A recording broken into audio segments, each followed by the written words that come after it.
Hiya, it's Jay here from Jay's Vintage Junk, and well, long time no see. Apologies for the lack of videos. I don't know if some of you that have watched my channel for a long time are aware that I suffer from chronic fatigue, and about a month ago I got a really bad episode of chronic fatigue, and I literally couldn't do anything.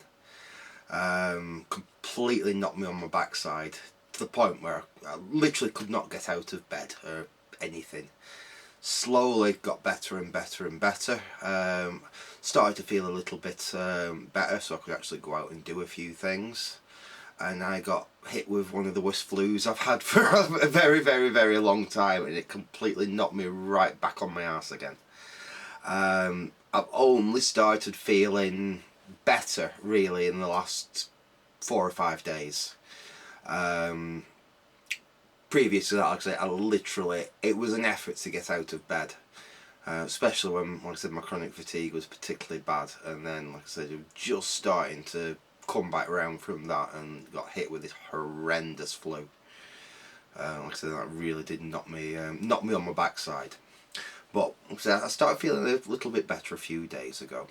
I actually made a video that you should be watching at the moment, but I don't know what's happened. It seems to have got stuck in YouTube limbo.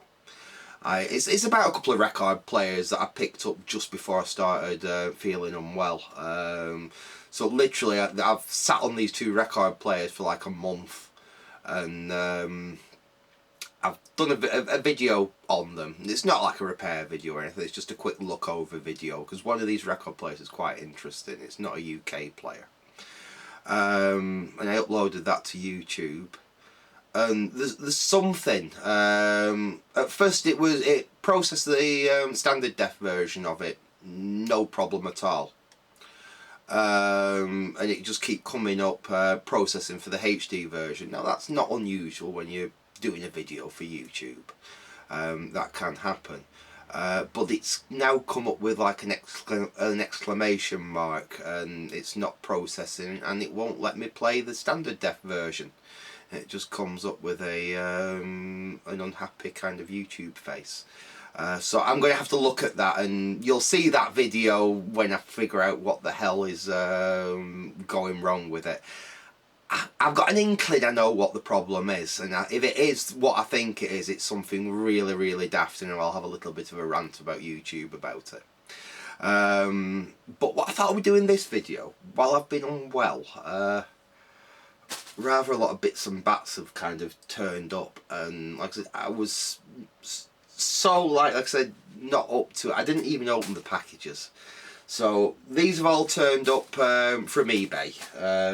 Everything here is from eBay, and I'm sure some of this stuff, I've had it that long now that even if there is something not right, I'm not going to be able to send it back. But there's nothing apart from one item which I'd be really miffed if it doesn't work, because it was a reasonable amount of money. It's something I've been looking for some time, but we'll look at that. We'll unbox them all in this video. I'm not actually going to do any like trying to get any of this stuff working in this video, but we'll unbox them and see what we've actually picked up. Then I've got a little bonus item which I actually picked up earlier today from my mate Andy over at Vintage Electronics Repair. I popped over and spent an hour with him because I had nothing to do this afternoon. Well, I stuck my chicken in the oven for Christmas dinner, and I had like a good hour and a half while that did a slow roast. So I popped over and saw Andy for an hour, and I took him an old record player which I think he's playing about with at the moment, and he sent something my way, so we'll have a quick look at that in this video as well. And I've got a glass of wine seeing it's Christmas, so cheers to everyone and Merry Christmas, and I'll reset the camera and we'll have a look through this lot that I've picked up here, so Merry Christmas.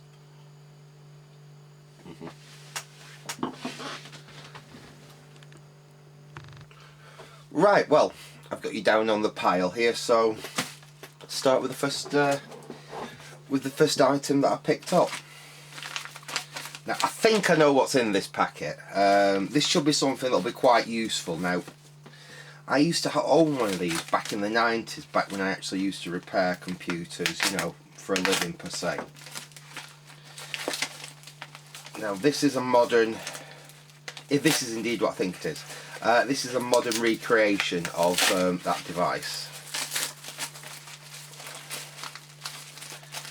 Yeah.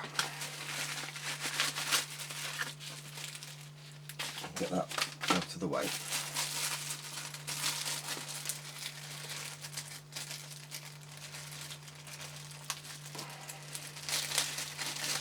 And this was dirt cheap, as in under £20 dirt cheap. And what we've got here, this is a PC analyzer card. Now this is a little bit more fancy than the one that I used to have back in the 90s. The one that I had back then was just 8-bit ISA. As in you plugged it into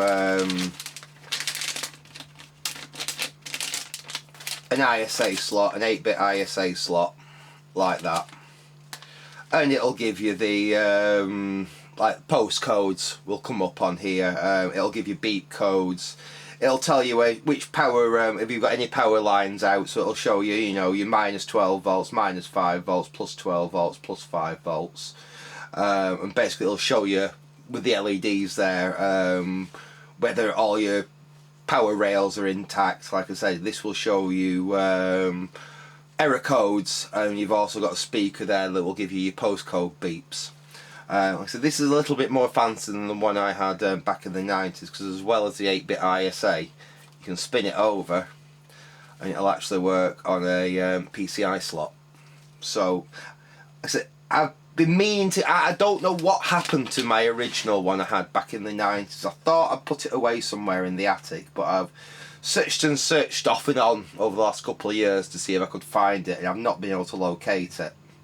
I spotted these on eBay, and like I said, it was under £20 delivered, so I just grabbed one.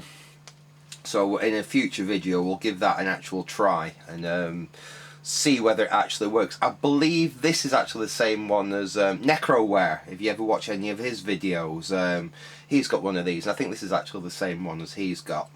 Like I said, it's a modern recreation of something that was available back in, I presume in the 80s, but definitely in the 90s, because like I said, I remember having mine in the 90s, and it was a very useful piece of kit for diagnosing, you know, a dead computer, because you can obviously see whether the CPU is actually running, whether the memory is running, and things like that, by what codes are coming up on here. So I'll stick that away. Well, that's the first thing that I picked up. It should be okay for static, by the way, because I am on a grounded mat here, even though I haven't actually got my static strap on. We are working on a grounded mat. I'll put that away for the time being, and we'll pull a couple of old PC motherboards out, I think, and we'll actually have a, because I've got some which I know work, I've got some which I know don't work. So it'll be interesting actually. We'll have a fiddle about with that, and we'll see if we can diagnose some of the issues with some of the boards I've got which aren't working at the moment. So anyway, that's the first item that I picked up. Like I said, that was under £20. I was quite pleased with that for that price. Right. Oops, and kick to the tripod. Now here, one of these is something really interesting and really sought after, and I've been after for a long time. The other's just a random old SCSI card. And the only reason I bought that random old SCSI card is a PCI SCSI card. Is I put a 99p bid on it, and I won it at 99p with a couple of quid postage on it. So for like under a fiver, you can't turn down a supposedly working PCI SCSI card, just a fairly bog standard SCSI card for like, say, under a fiver including postage and everything. So one of these is that. I'll put that away, that's part of that. The other is something incredibly interesting indeed. Well, it is to me anyway, because it's going to be part of probably my Zenith 286 build when we finish that off. But I don't know which one's which. So which one? I'll open this, and we'll see whether we hit gold, or whether that one's the hit gold. So we can get in here. This is very well packed.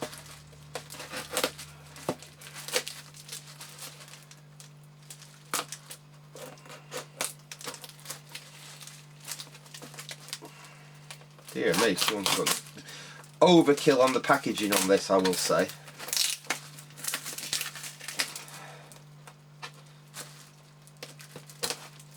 Yeah, they've definitely got overkill on the packing.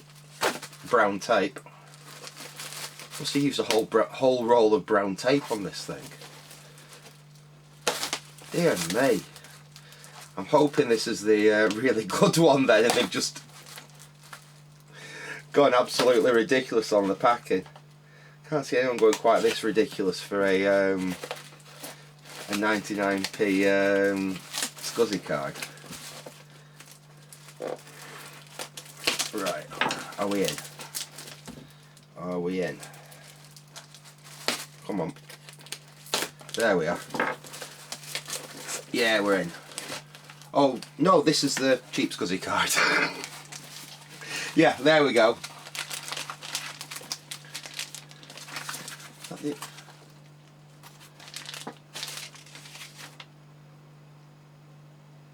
I don't think that's for this. I think that was just something that was in the... Yeah, no, that's nothing to do with this. That was just probably something that was left in the box. But here we are. Is that Initio or something? It's like I say, it's not a fancy branded one or anything like that. It does appear to have a boot ROM on, so it should at least be able to boot from SCSI. But the nice thing about it is, and this is really the only reason I put a bid on it, is we've got the various different flavours of SCSI. We've got the mini 50 pin there, and we've got the full size old school SCSI 1 50 pin there. Like I say, it does appear to have a boot ROM on it, and it is a full SCSI card rather than like I said, one of these cut down ones that was designed just to run with say a scanner or something like that.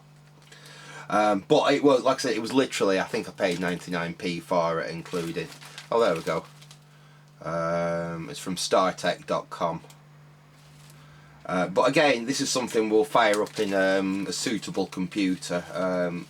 It'd be nice for, like, you know, Pentium 2, Pentium 3, possibly even an early Pentium style build. Anything that just uses standard PCI there. It should be reasonably quick. I'll do a little bit more research on it, but like I said, the only reason I literally bought that is that, oh, it's got both flavours of SCSI on, and I have some of the old, some of the SCSI 2 style cables and SCSI 2 style drives that use the smaller SCSI standard connector like that, which I'd like to try and fire up. So it'll be handy for things like that, and it does have, like I say, it has it on the external as well. So yeah, like I said, it was cheap. It's something that might come in handy for a future build or something like that. So I grabbed it at, I say it was under a £5 including postage. I do need to put it in an anti-static bag rather than the bag it's in, but we'll test that in a future upcoming video and see if it actually works. I've got loads of SCSI stuff actually kicking about which I need to go through, so it will make a useful handy SCSI test adapter.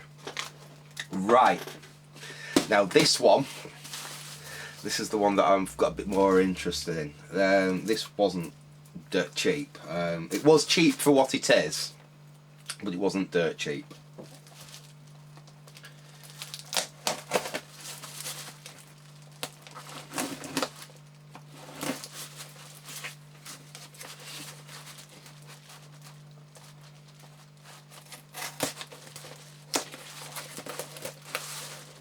Let's get through there.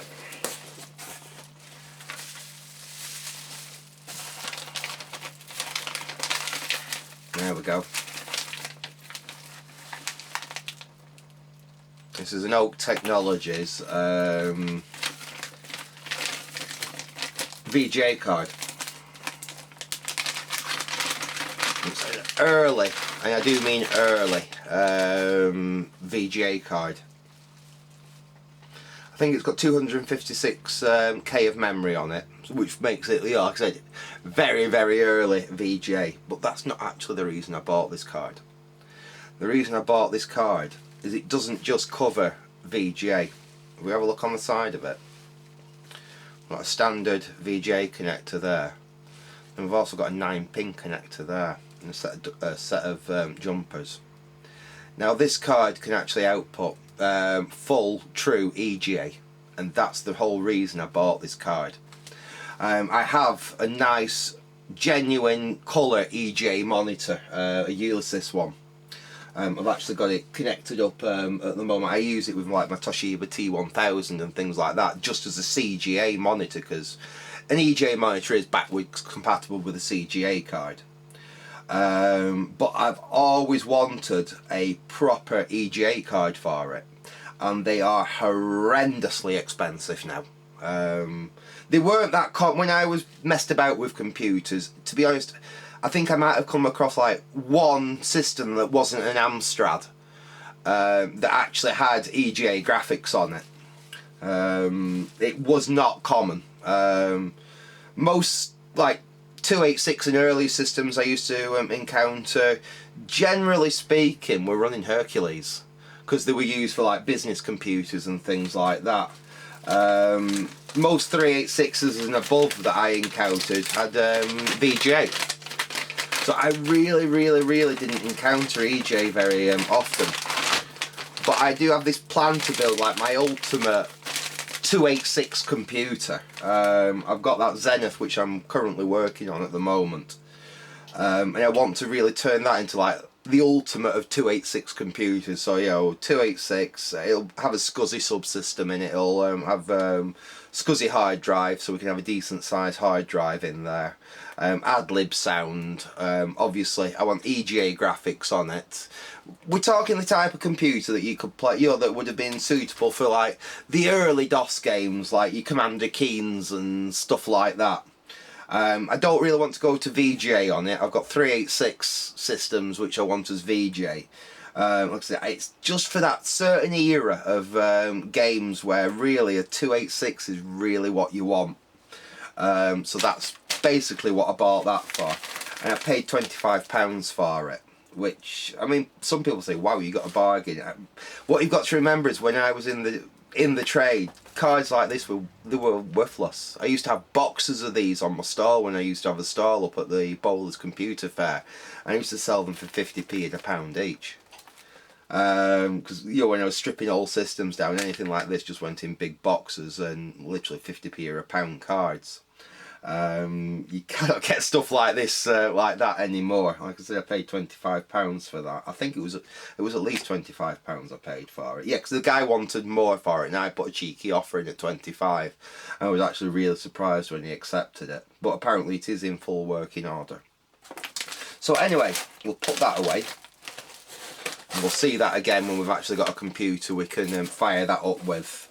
And like I said, eventually, hopefully, if we can get my my Zenith working again, with all that corrosion damage it's got, this is the card that will eventually end up in there. Right, I'll put that to one side. Then we've got this. This, strangely enough, actually came from the same seller as this, but I bought this first. Let's crack into it and you can see what I've got here.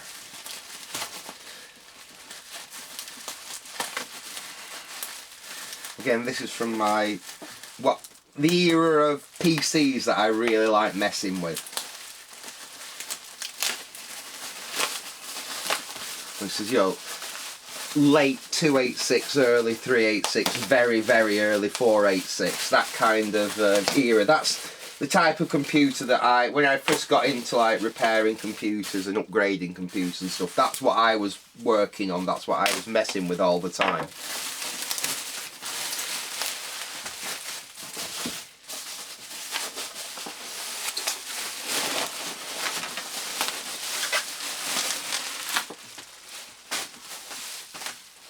Right. I've got to say the chap certainly packed it well.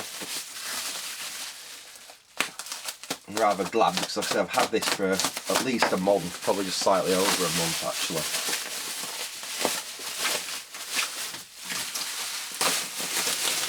Right.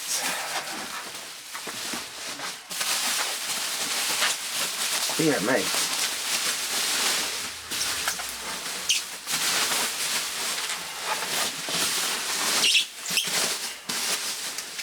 Can you tell what it is yet?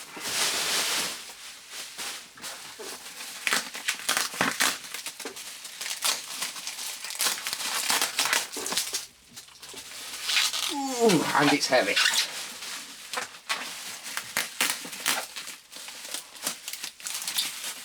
Right.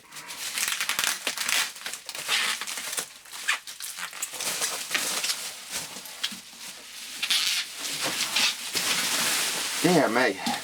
Well, I'm not going to have to buy any bubble wrap for a while.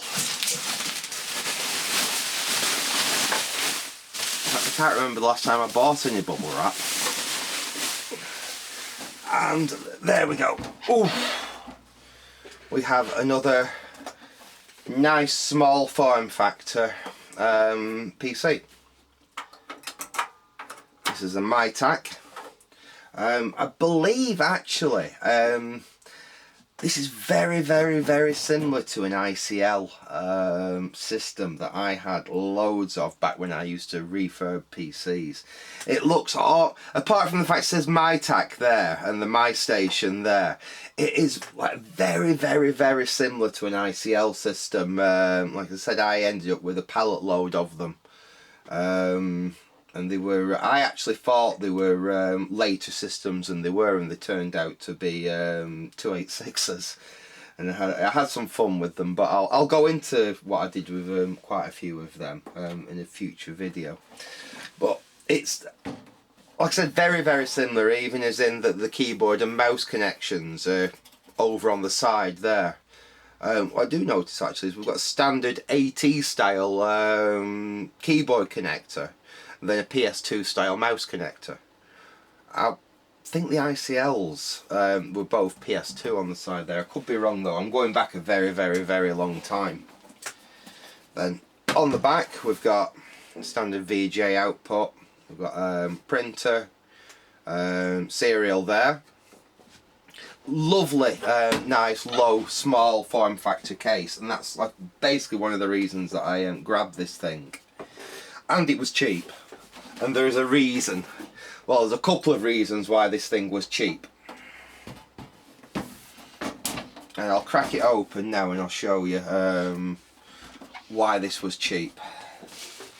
Well, when I say cheap, it weren't exactly cheap because no vintage computer stuff is anymore. So you used to be able to pick this stuff up for pennies, but not anymore. I'll get the screws out.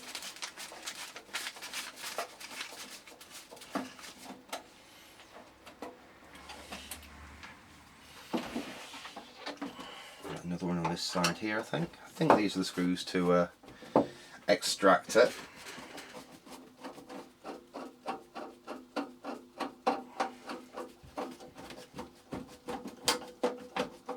There we go. Overly long screws, and hopefully we can get the there we go, that's the cabinet off. Now obviously it goes without saying, hard drive's missing. We're not worried about that at all. The problem with this is it's dead. It doesn't apparently do anything. I believe, however, though, the chap said he tried it with a separate power supply, you know, a different power supply, and the motherboard's dead as well. It's pretty much not doing anything. Hence why I got it cheap. I just paid 20 quid for this, which I'm sure a lot of people say, wow, that's a lot of money for a dead computer. But nowadays, you just can't get them anymore. It's got a floppy drive in there. The case itself is rather nice, so at £20 I thought I'd give it a punt. One other major problem with it, it's not a major problem to actually for sake of getting the computer working. It is if we want to expand it, and that is, unfortunately, it's missing its riser card. There should be a riser card that fits in there, that comes up and gives us two 16-bit slots along there, so we can put, you know, a sound card or something like that, or a network card or what have you in. And unfortunately, that is missing. Now, we may be able to find one, you know, second-hand online, or I may even, if I can figure out the pinout on it, be able to design one and get one of those PCB companies to just make me one. Because basically all it's going to be is a simple PCB that fits in there with the actual slot, the edge connector, sorry, the connectors there for your 16-bit ISA on the top, because that's all this is. It's just going to be 16-bit ISA. It's nothing fancy. In fact, we've probably got, that's the overall thing. This is not a standard slot. We've not got an 8-bit slot with this 16-bit add-on there. It's actually a much longer slot, so it's not going to be completely pin compatible. We'll actually have to figure out what the differences are there. But I mean, that's getting into the future. The first thing we need to do is see if we can get this thing to actually do anything. It is apparently it's a 386 like SX20 or DX20. It's low power 386 system, which is, like I said, that's my sweet spot. That's the era of these computers which I really enjoy playing with and working on. Like I said, it's what, when I was still at school, I started, when I started buying computers, refurbing them and selling them on to fellow students, doing upgrades for students and stuff like that. It was this kind of computer that I started with. You know, there was a lot of companies at the time probably upgrading to their first Windows systems and selling off, you know, older probably network based or DOS based systems, and there was quite a lot of this you could get reasonably cheaply, and it wasn't a major amount of work to get them into nice little standalone systems to sell on. Anyway, I'll get that out of the way and I'll show you the final thing which I have got, which is something that Andy gave me today when I went over to see him. So I'll get that out of the way. I won't put the screws back in it just yet. I'll just shove it out of the way. And that, ooh, is this. Now, how cool is that? We've got a little JVC professional video monitor. Now that is really nice. I believe Andy, it does work. Andy was actually using it for working on some video recorders. But actually it's such a cool little thing, little 7-inch screen. We have all the adjustments on the front here: contrast, brightness, chroma. We've got phase, volume. That's our power switch. It's one really cool thing is it's PAL and NTSC. You can actually switch between PAL and NTSC just on the front there. We can got internal or external sync on it. We can it's actually got a colour killer on the front, so we can turn the colour off and on there. We've got an underscan option there, and we have 2 inputs on it, so we can actually have 2 devices connected to it, and we can flick between the 2 devices like that. Have a quick look on the back. Now, the only thing that's a bit of a shame about it for what we play with, it is only composite. We have no RGB input on it. Now, it might even be possible to modify this thing and put an RGB input on it. I think it was last pat tested in February 2001.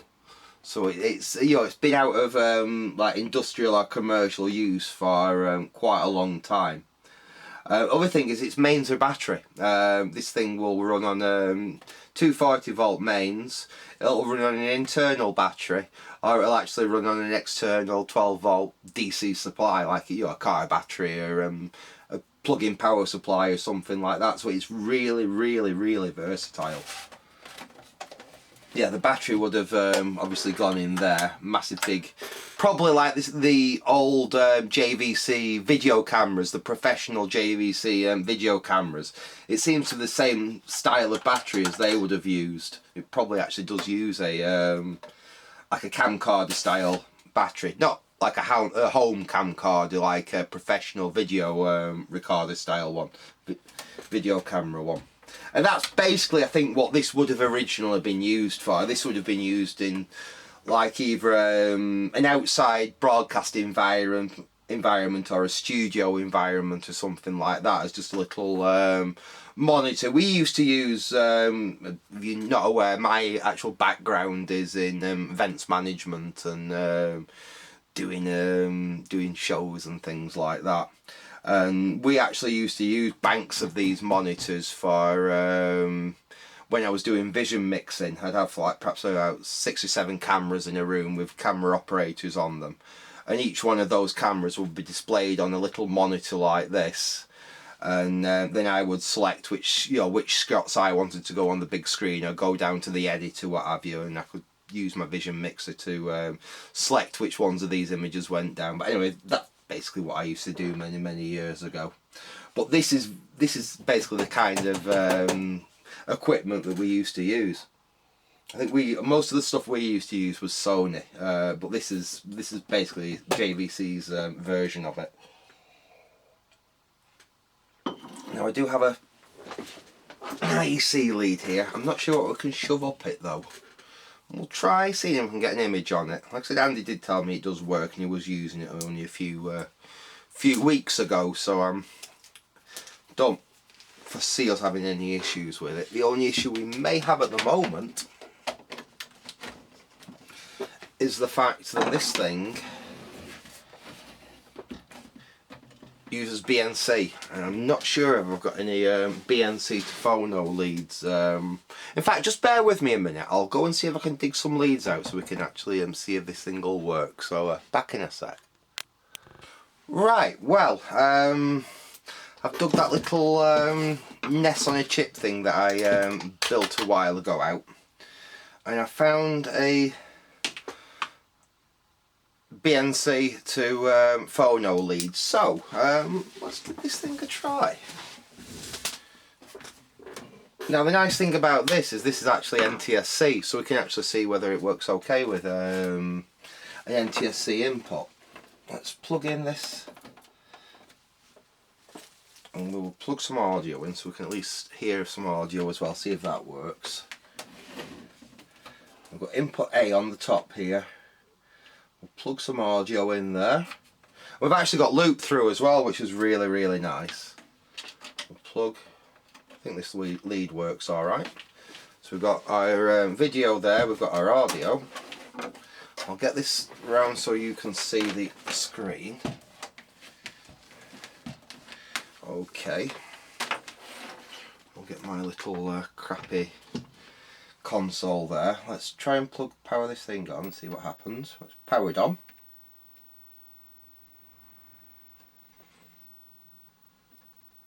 I don't know what state the CRT in this is in. We'll find out. I've got input A or B. That's B. That's A. No, sorry, that's A. Right. We've got something on screen. I can see a... Oh yeah, there we go. There's a decent amount of brightness on it. Chroma. Right, let's plug this into this and let's see if we get any signs of life out of it. Plug that in there. We've got to pop off the audio. We're getting something. I'll turn that down a bit. Look at that. Just clicked it over to NTSC.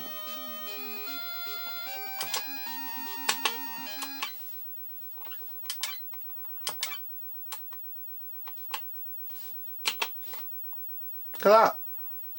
Let me get you down a little bit, see if you can see that screen a little. Oops, that was the wrong button. You can tell how long it is since I've messed with my camera because I pressed the wrong control on my tripod. Get you down a bit. Get you in like that. I don't know how well this is going to show up, to be fair. There we are, that's not too bad actually. It's a bit flickery obviously because I don't like really doing a CRT, but let's see if that works. Sounds alright.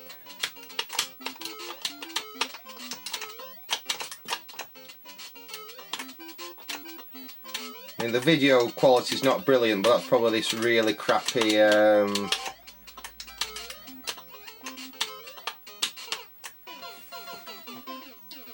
but it works, and to be honest, that doesn't look too terrible. Get the reset on the back of that.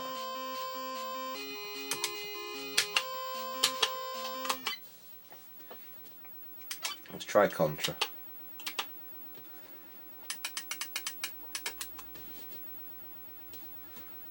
Yeah, that doesn't look too bad.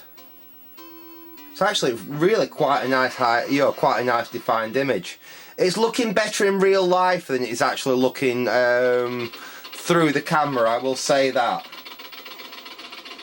That looks pretty nice actually. Got plenty of volume.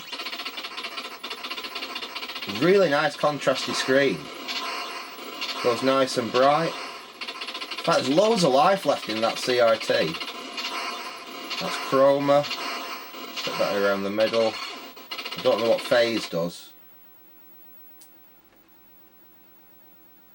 Well, it seems to change the. It's almost like a tint control on NTSC. If you look there. As I change it, it changes the. Set that about centre. Oh, it's pretty good. Obviously, if I turn it onto PAL, you're not going to get a sync signal. It's really cool that we've got an internal or external sync which can easily just swap between. Turn the volume down on that. And we can also turn the colour off. That's cool. This is actually... Oh, that's a handy feature as well. We've got an underscan feature. You know, sometimes when you're working and a bit of the text will disappear off the edge of the screen, you can actually hit an underscan button and it'll shrink it in that little bit so you can actually see all the way around. That is really, really handy, especially for working on old computers. So, like, cheers for that, Andy. This is actually a really, really cool thing to have in my... a really cool thing to have in the workshop. It will actually come in quite handy. So it's a bit of a shame it doesn't do an RGB input. If it had an RGB input on it, it would be absolutely perfect. But it's got two composite inputs. It's got it's got NTSC and PAL on it. It's really neat. It isn't going to take up a lot of workbench space, which is a really nice thing about it. Yeah, I'm like really pleased with that. So thanks a lot for that, Andy, mate. Anyway, I'm going to leave it there for now. Like I said, this wasn't meant to be a long video or anything. It was just meant to be because for some strange reason that other video that I was planning to do, like I said, for some, like I said, I kind of have an inkling what it possibly could be that's the issue with that. We'll see. I'm going to probably remake the video and not use what I used and see if it actually doesn't have any issues this time. So anyway, I'm going to leave it there for now. Like I said, if you actually see this on Christmas Day, I'm filming this Christmas Day evening. I don't know how long it's going to take me to actually get it up. It won't take long to render it all up or anything, but then, like I said, it just depends what YouTube's doing. So you might see this Boxing Day. If you do, like I said, hope you had a nice Christmas Day. If it's still Christmas Day when you see this, like I said, cheers and Merry Christmas. So I will say thank you for watching and goodbye.